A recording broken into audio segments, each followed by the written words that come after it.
Ryan Nobles, formerly, as Bill would say, from here. Formerly from here? Now from there, and there being CNN. What's going on, Ryan? How you doing?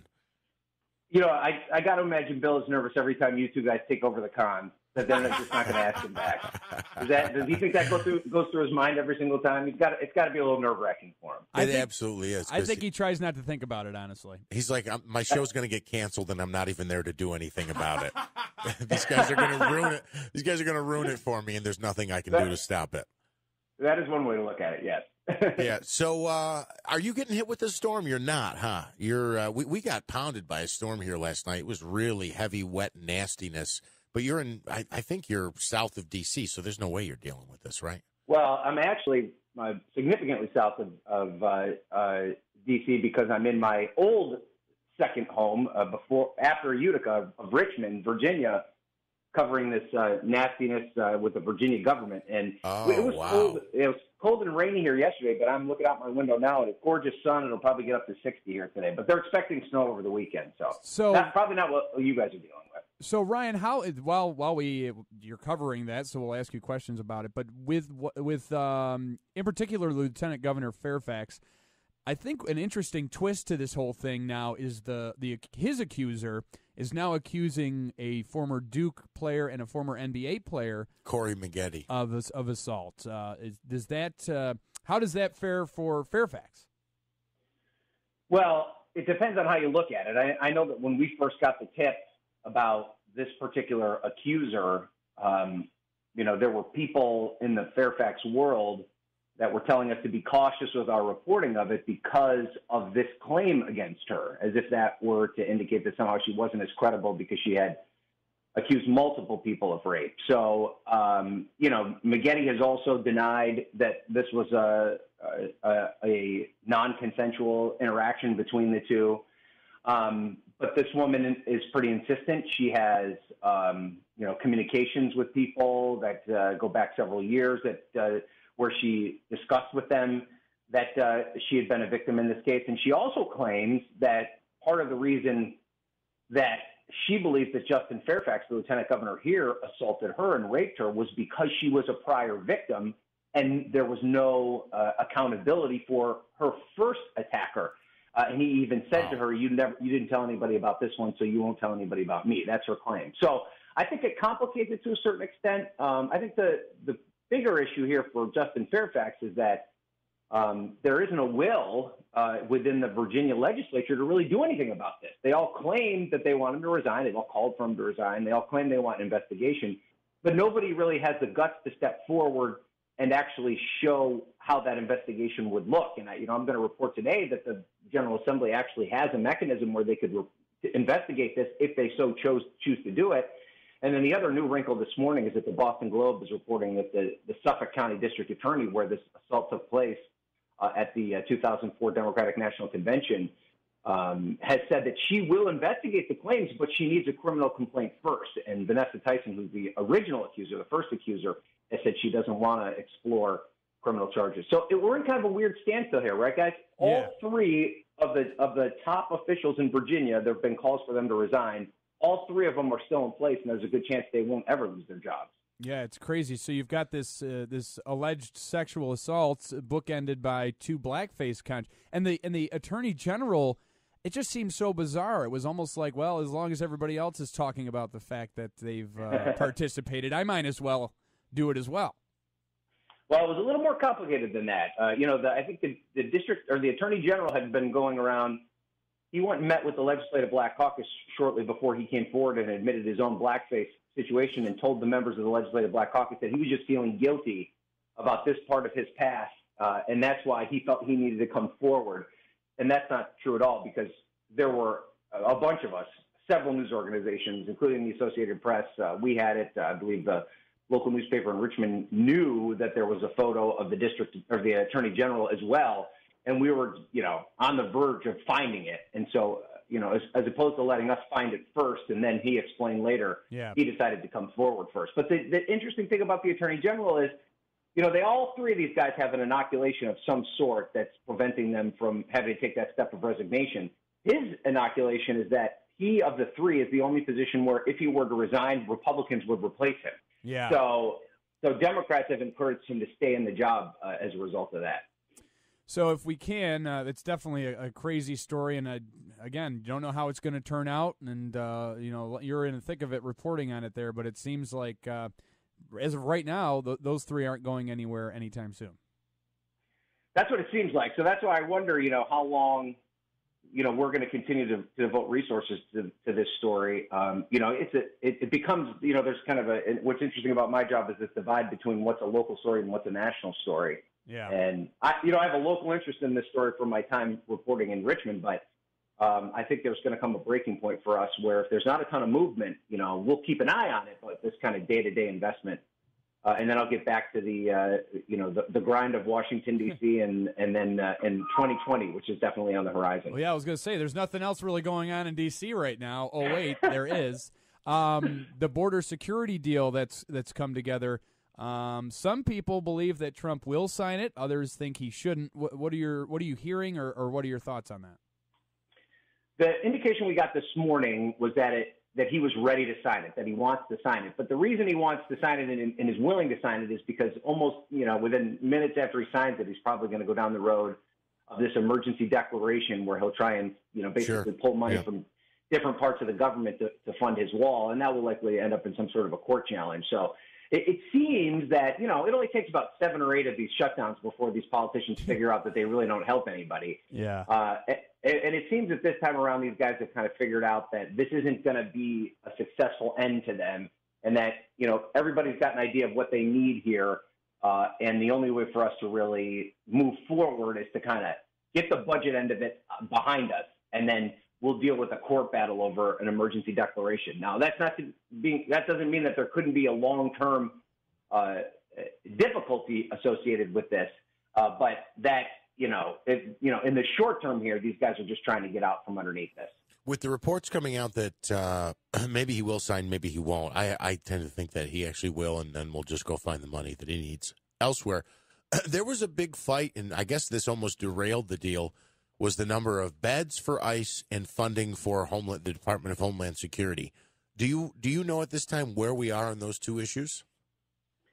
It seems as though what it looked like was that they had some sort of agreement in principle, they call it, which is kind of like the top line, issue, the big numbers, so to speak. Right. And then what always ends up happening in these stories is that, there's like 6 guys in a room that are from both the Republican and Democratic and Senate and House sides, and they kind of agree on the big numbers. And then they send the staff in behind a room to do the kind of nitty-gritty negotiating to kind of dot all the I's and cross all the T's. Right. And in this case, it looks as though there were, when you get down to some of the rank and file members who have, everybody has like specific concerns about things like this. It's like, well, in my district, this is going to matter more or whatever. Right. So that's where there seemed to be a holdup. But from what we're getting, from our Capitol Hill folks, like those issues there'll be a little bit of horse trading here and there behind the scenes.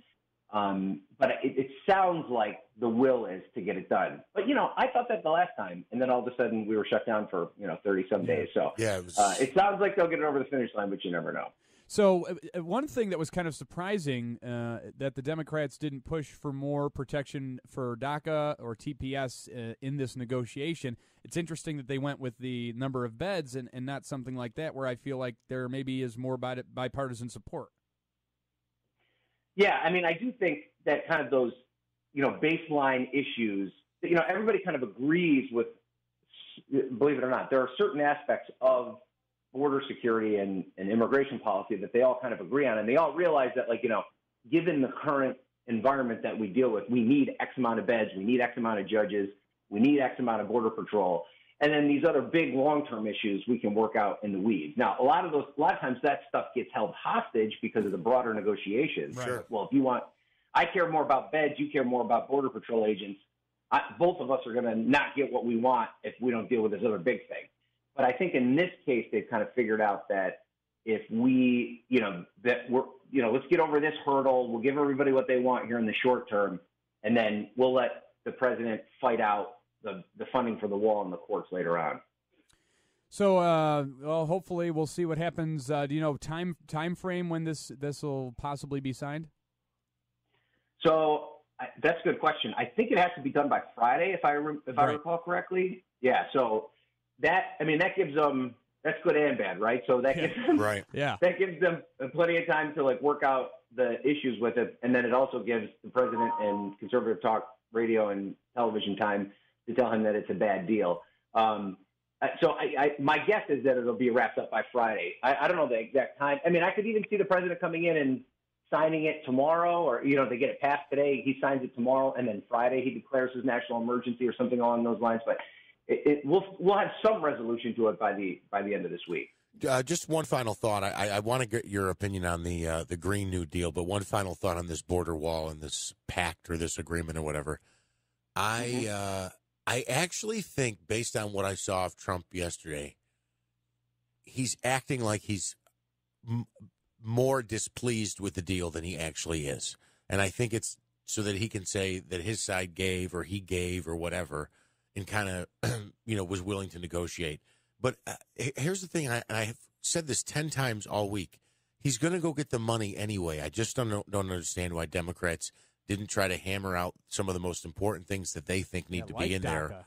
A thing or two that you really want to achieve for your side. Because he's still got that as a potential bargaining chip now. You appease him with the money, and then the difference, he's just going to go get it anyway. He's just going to go get the money someplace anyway. So, I don't know. I think that's a good point, Jeff. And I think it shows, the Republicans and the president, and I hope all your listeners out there who think that I'm CNN and, I'm being told by the ivory tower that I can only bash Donald Trump. So I want to make sure they're all listening right now to show that Turn up your radios. I do this as fair as possible. I do think that, we blame Donald Trump and Republicans for being so ideological bent on a very specific set of issues. And what I'm telling you is that there's indications that Democrats are as well. They are just as hung up on the symbolism of these issues as they are the actual content involved in these issues and the actual implication on real people as the White House and the Republicans are. Whether or not, I just don't believe that the construction of a wall in the grand scheme of things probably impacts the immigration policy, on a very tangible basis and a very limited scope, right? So, it's not hurting people as much as Democrats claim it's going to, and it's not helping protect the border as much as Republicans say it's going to. Mm-hmm. So why don't both sides understand the symbolism of it and just back away, build half of it so the president can stand in front of it and crow that he got something done, and then let's really deal with the issues that are plaguing us. But you're right. Why didn't they come to the table and say, let's get DACA done forever? If you're a DACA kid, you're never going to have to worry about this again. Let's get temporary protected status done. We'll never have to deal with that. And then we'll give you 75 miles of wall, whatever. We'll just get that done. If you solve DACA and TPS and then also created an easier entry point for asylum seekers, who cares how much wall is up? It doesn't matter because those people will have ways to get in. But, the symbolism of this is what's really important. So, do you have a minute for a Green New Deal? Just a couple questions. And realistically, who's got a chance in 2020? Because it's turning out to be like the Republican primary in 2016 or 2015. Yeah, when you had 16, 17 people. But this Green New Deal, Ryan, I'm waiting for someone to tell me the parts of it that are serious, because all of it can't be serious. I mean, really, the whole thing about getting rid of airplanes, in 10 years, or I see how it's worded here. It says make price tag, make high-speed rail basically so common to a scale where air travel stops becoming necessary. The whole thing where it literally says upgrading all existing buildings. I mean, and then there's a part in here about health care for all Americans. What is going on with this? Yeah, well, so I think what we need to do is you have to understand how policy like this becomes a thing, right? Mm-hmm. So I don't think that the writers of the Green New Deal ever think in any way, shape, or form that the chapter and verse of what they've introduced will become the ultimate law that is passed into the United States. But what you do is, and the Tea Party did this with a lot of the legislation that they proposed on taxes and and things like that. The immigration folks do the same thing with some of the policies that they present. Is that you reach as far as you possibly can. You know, you throw out the most insane potential proposals, and then everybody hammers those. Yeah. And those get all the attention. They get, you dive through the weeds on that, and then the stuff you really care about is kind of stuck in the middle of it, and that is actually what becomes the law. It's almost a little art of the deal-esque. It's very much. And then the other side of it is, the way you win presidential elections is you fire up emotional people based on emotional issues. And so if you're somebody that's ardently cares about climate change, and you think that like we're 5 years away from global catastrophe, you want radical change, right? Yeah. So you want a president that is willing to take on something this outrageous to try and solve the problem. So that means you're going to donate, you're going to knock on doors, you're going to tell 15 people to support this guy. So at this stage of the game, all the proposals are going to be radical. All the proposals, and that's Republican and Democrat. I mean, go back to some of the things that Donald Trump said when he was first running, and how much of that has tangibly come to fruition.